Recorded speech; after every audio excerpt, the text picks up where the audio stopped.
Hey, what's going on, people? Video today I got for you is mental health.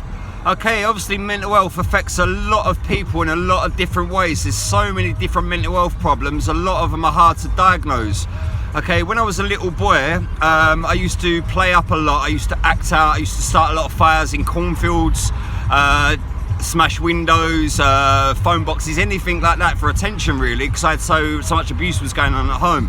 My stepmom took me to a doctor in East Tilbury, and he said apparently I have an imbalance of the brain. Okay, now it was never looked at. I was being abused at home by my mum, my dad.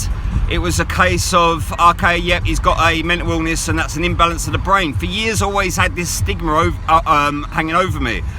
Imbalance of the brain, basically the chemicals don't react at the right time, so you can end up going manic or depressed. Basically all my life I've suffered with mania, depression, anxiety. From my childhood I've got a lot of PTSD, trauma. I've been going for a breakdown for a long time. There's a lot of things that I can't change and I can't mentally deal with, but like I said, mental illness does affect a lot of people. It's a massive thing in my family. I've got a uncle, he's a schizophrenic, God bless his soul, he recently passed. My mum's not very well. My dad's, I believe, has narcissism. I don't know what level. I think there's a bit of Asperger's or autism there as well. There's a lot of autism in my family. I've got autistic traits. I've got a niece, okay? She's probably suffers more than a lot of people. She's actually got 4 illnesses. Autism, borderline, bipolar and schizophrenia, and she's less than 10 years old. Like, that's such a shame, but obviously what she's gone through in life, or things just happen and these things occur. But that's a lot for anyone to have, I feel, is 4 illnesses. I've got a lot of mates that have got schizophrenia. I know a lot of autistic people, Asperger's, even Eminem's got Asperger's. Like, obviously that helps, like, explains why he's so good at what he does, his art. The Asperger's mind generally is numbers, isn't it? But he switched that into words, whereas autism's more colour a chart or paint dot to dot, paint by numbers, that kind of thing. But obviously mental illnesses, they're really hard for a lot of people to deal with. I struggle with mine daily. I always go up and down. I live a dreadful childhood. I've had my family go at me in my 20s, my 30s, try and take everything I love. Like I said, my stepmom was part of me not seeing my little girl in the beginning. That she was disowned by my dad, and the family followed suit. And basically my stepmom went and bought my daughter's silence. Now, my daughter's got a few Gucci bags or whatever, a few designer trainers, and she don't need her dad. Okay, that's just the disgustingness of my family.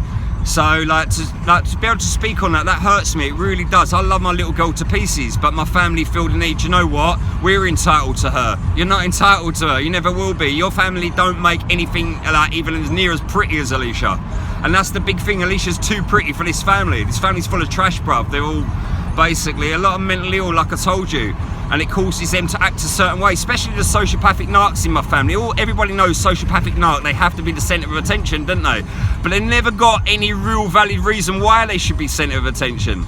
Like, I can't understand personally why they think that. They generally, like narcs, right?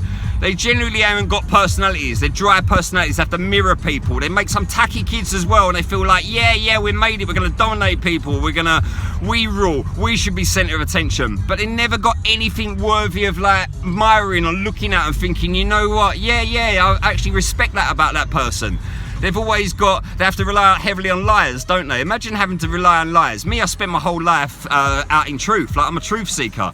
Now imagine you have to out liars about people. Okay, so you have to think, yeah, what it was, he did that, and that's very believable. And everybody will believe that because they're an idiot like me. The thing with these manipulators, though, they do wrap the dibs around their fingers. So you always get some simple and believes it.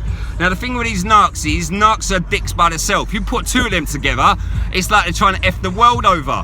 But me, I love giving a narc an injury. There's something sexy about giving a narc an injury and watching his dibby little face go, duh.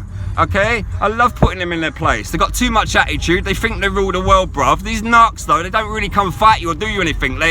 You respond to them, whatever. They have to phone police. You know what I mean? They are what they are. They're these insecure little creatures, bruv. They don't feel emotion. It's funny to me, though. I can feel love. I love people. I love my dog. I love hip hop. It is what it is, right? But these people can't feel nothing. So they have this complete void there. That's why they go around mirroring everybody else, hating everybody else's life.